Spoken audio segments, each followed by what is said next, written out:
We want to begin now with some breaking news. Rapper Lil Durk is charged in a for hire plot. Lil Durk's real name is Durk Bank, and he is from Chicago. This is his mugshot from Florida, where he was arrested last. When the judge finally announced Durk's release date, hold up, the entire courtroom vibe flipped in a split second.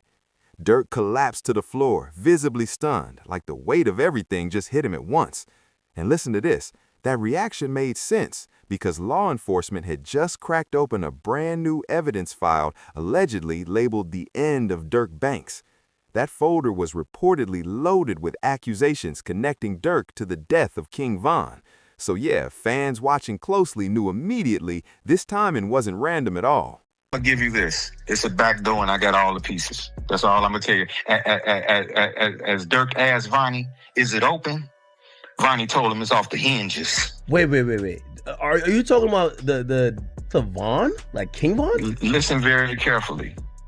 When the payment was made to Little Tim, the next day or the same day, Durk asked Vonnie, was it open? This is what he asked him. Was it open? This was his exact words. Was it open? He told him it's off the hinges. Are you saying that Vonnie backdoor King Von? No way. That was right in there. You heard what I just said. Guess what? You need motive first, right?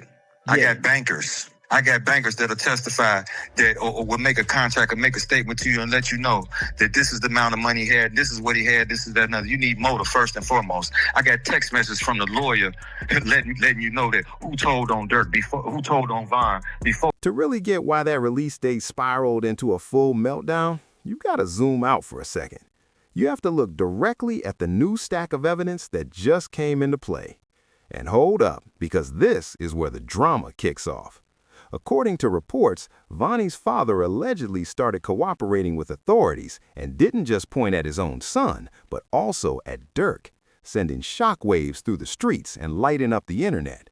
And listen to this, buried in those same files are clips circulating of academics pressing Vonnie's father, straight up asking why Durk would allegedly want King Von gone.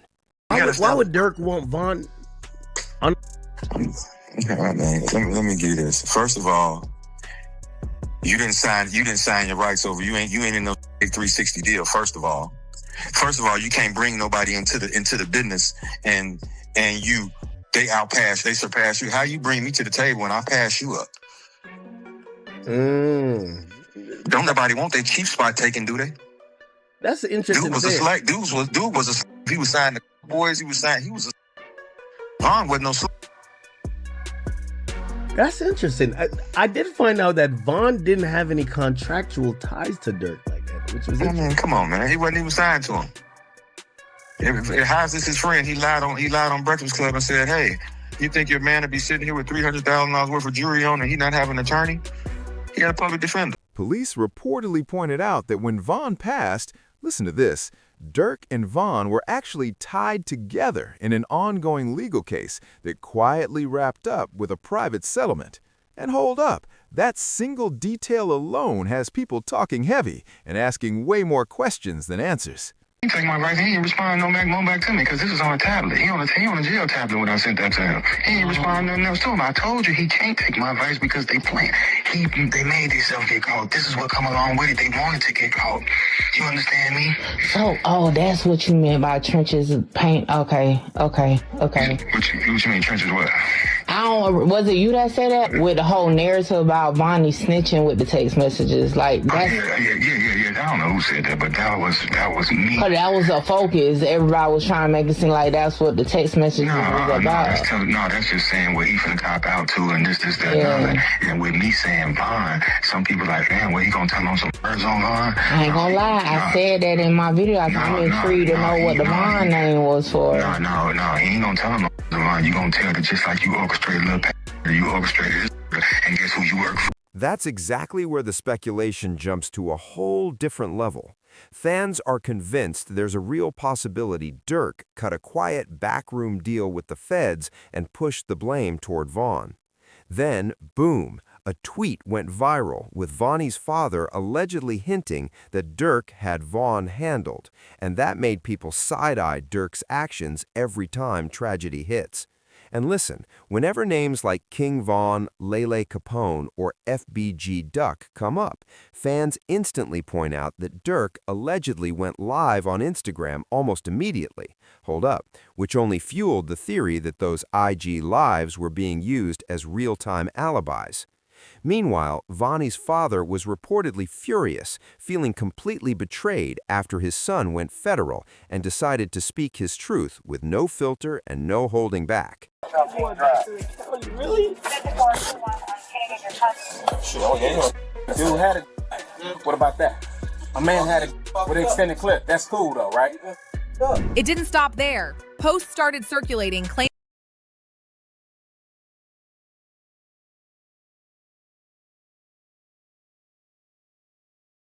Extended clip. That's cool though, right? It didn't end there at all. Posts started spreading fast, claiming Vanier helped line up situations involving Lil Pab and King Von. And listen, the streets caught on to it immediately, throwing even more fuel on an already raging fire. Then hold up, Durk's sister-in-law allegedly went public on Instagram, adding another layer to the chaos. In court that same day, Durk's case file quietly changed behind the scenes. And trust me, that update spoke loud without saying much. The paperwork now shows Durk is no longer listed under Bureau of Prisons custody, meaning he's officially out of jail. Most signs point to house arrest, though, as the case continues to move forward. Come on. Hey,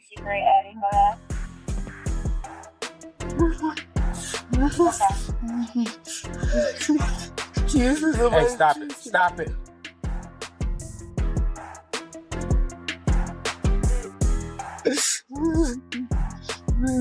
I tell you about the money, I swear to God, I tell you about the money, please protect my son, I tell you about everything, I swear to God, I tell you, I will tell you, please, I swear, please.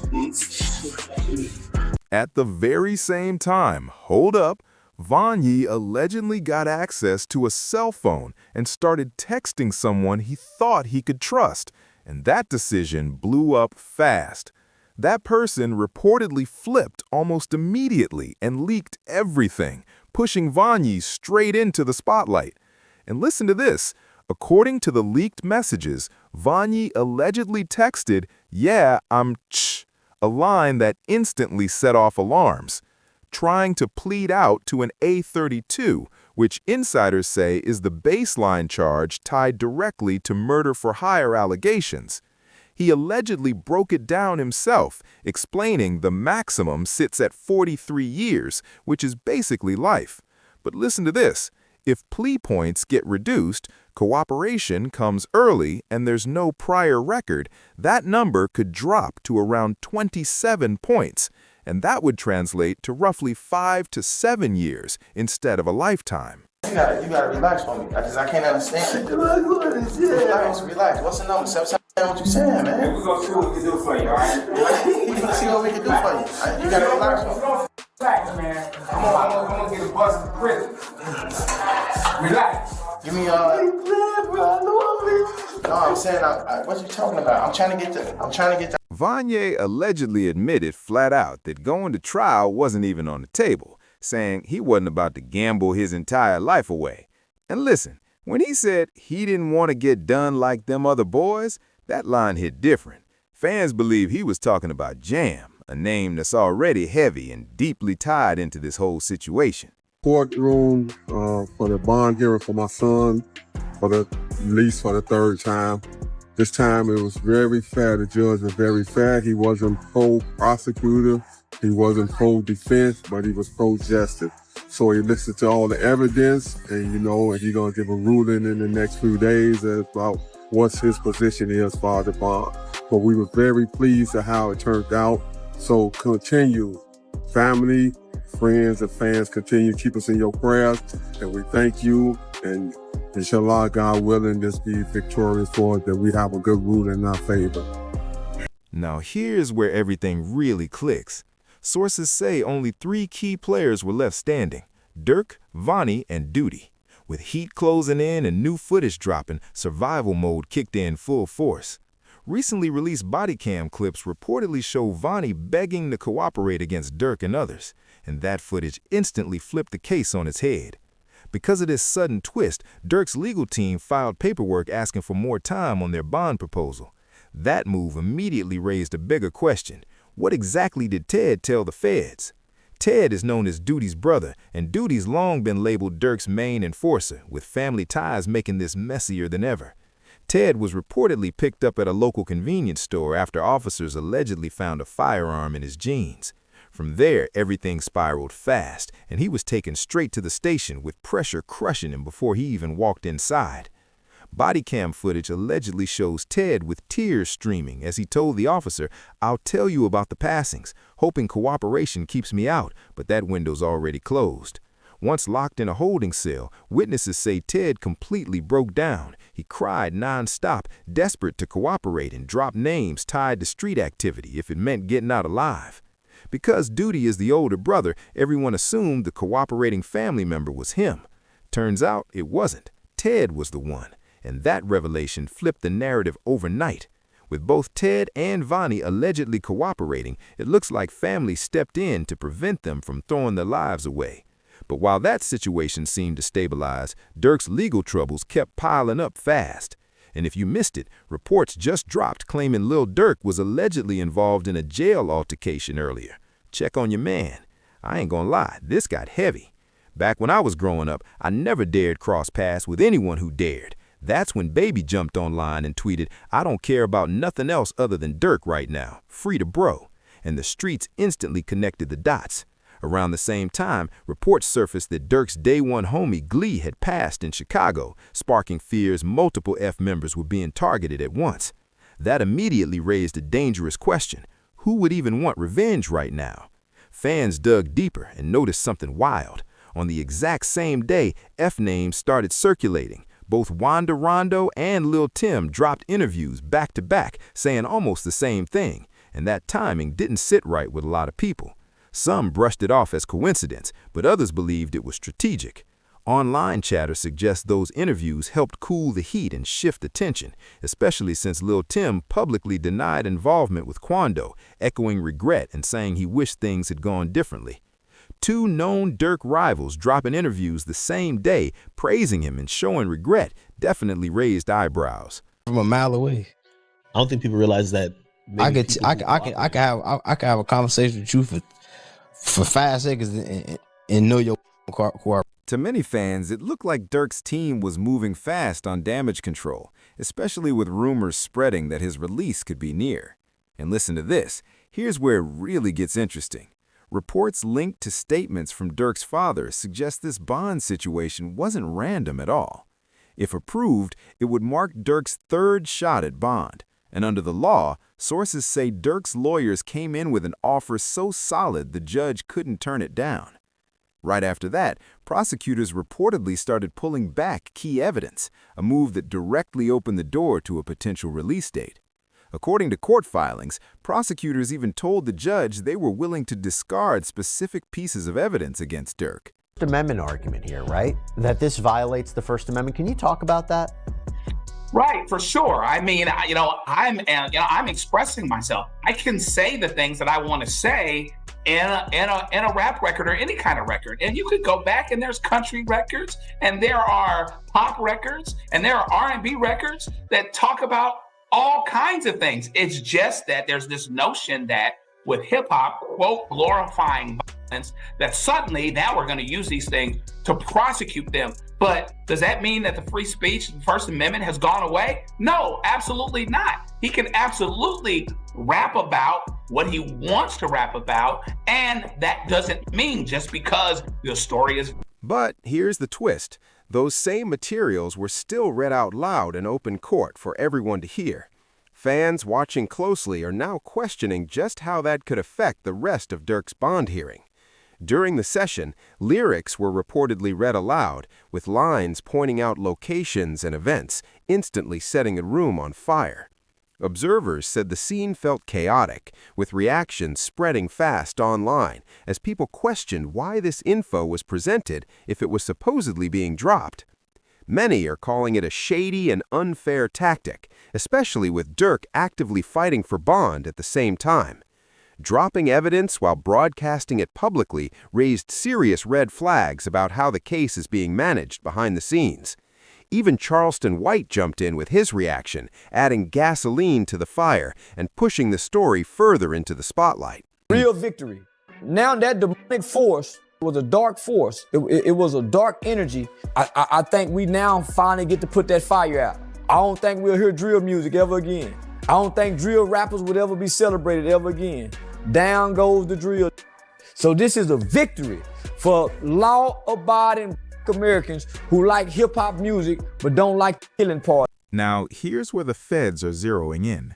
Court updates reveal that Jam allegedly turned over 230 gigabytes of digital material, including audio recordings, surveillance clips, and nearly 20,000 pages of reports, all currently being processed for discovery.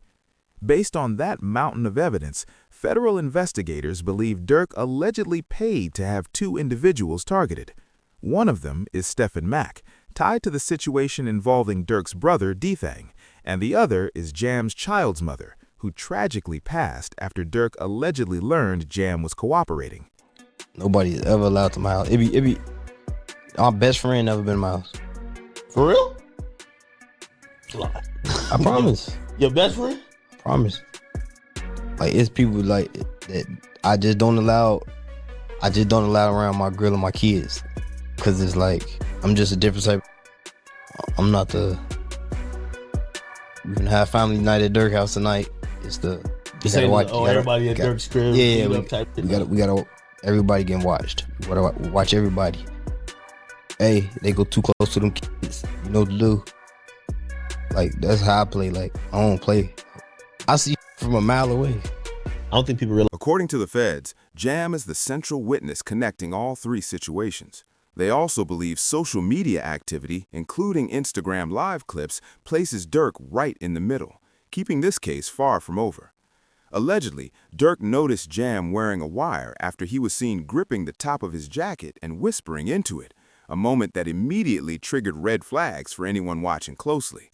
That single image sent shockwaves through the case, making everything feel calculated. Here's the wild part. Months before any arrest, Durk reportedly sensed something was off. In an interview, he hinted he'd been thinking steps ahead, saying he noticed Jam acting strange and could see the cooperation coming from a distance, like a real-time chess match.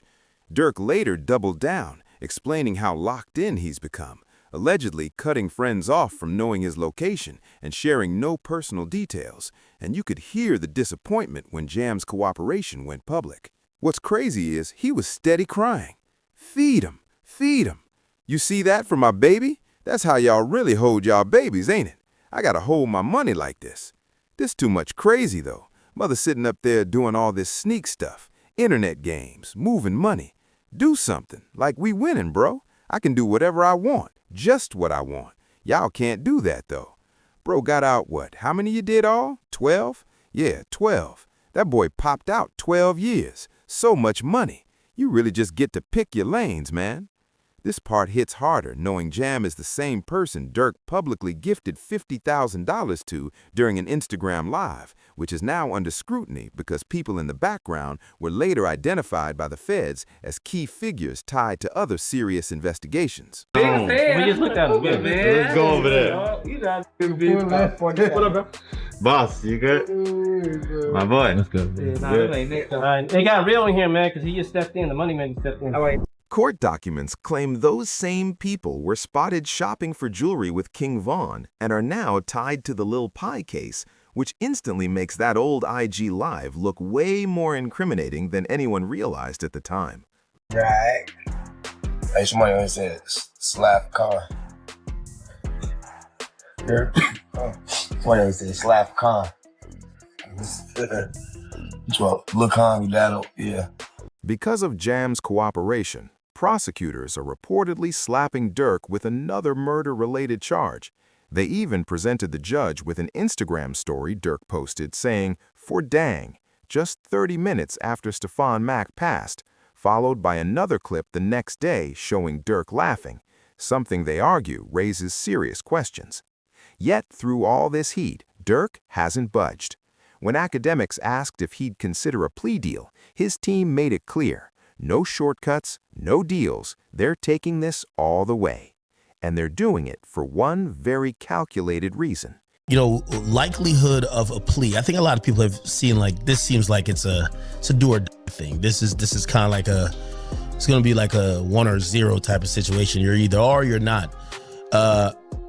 Is Durk, from your understanding, or you as a lawyer right now, as his criminal attorney, are you open to possible conversations about plea deals? Are you thinking, no, we're going all the way? Would you entertain it, just entertain it, because that's your job to listen to it and maybe present it to Durk, or that's just off the table? It's a conspiracy commitment case. It's an all or nothing case, and he did not participate in a conspiracy to commit. And so there is no alternative. It's a life sentence, potential life sentence. So this case is going to go to 12 people. Here's the twist. Durk's legal team is holding a First Amendment card in the back pocket, ready to argue that everything he says online and in his music is protected speech, not criminal intent. That strategy alone could flip the whole case. Legal experts are already buzzing, some saying Durk could walk free just like Young Thug did. The angle is simple. Prosecutors often don't fully get rap culture, and history shows that misunderstanding has blown up major cases before. This exact same thing happened with Thug, where lyrics and posts were taken out of context. Durk's lawyers are banking on that to punch holes in the case and shift momentum fast. But here's the flip side. The feds understand one thing about hip-hop: connections. They see everyone tied together, which is why fans aren't shocked Brick Baby just got arrested. We've seen this happen before. Take Young Thug in Atlanta. Lots of his lyrics were used in court, and even though he technically got a conviction, he walked out on time served. Most of the people prosecuted didn't even get convicted.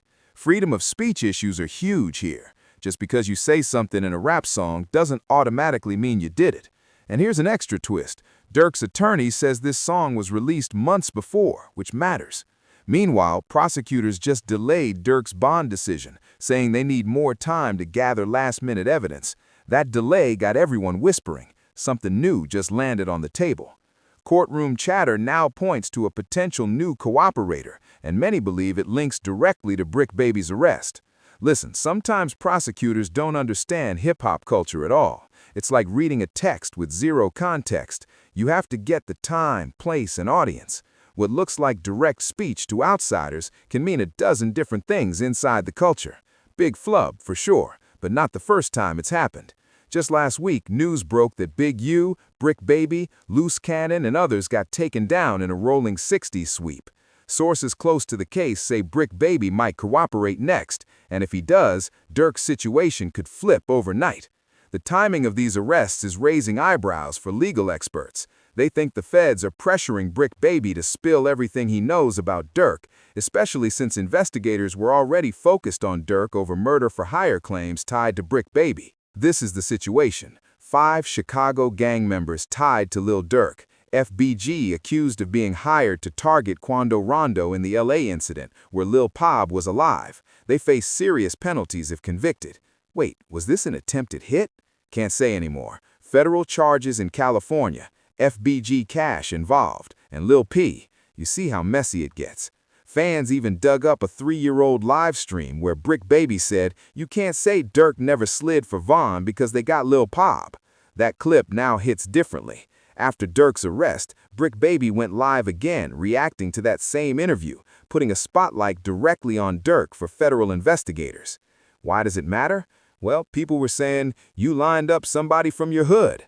Listen, if you lost your boy, who wouldn't? 9 times out of 10, if someone asked me, I probably would have helped. Could you leak a bar? Sure. If it meant saving your own, you'd do it. And it didn't stop there. The feds allegedly linked Brick Baby to lyric-based evidence mentioning locations. He was even caught saying he'd have given Quando's location to Durk if asked. Every alarm in the case rang immediately. Now Brick Baby sits in lockup, facing serious charges, and many think the pressure is designed to leave him one choice: cooperate. If he does, the case could flip again, fast. That's where the story pauses for now. If you're locked in on this unfolding situation, hit that like button, subscribe, share this with someone following the case, and drop your thoughts in the comments. I want to know, what do you think happens next?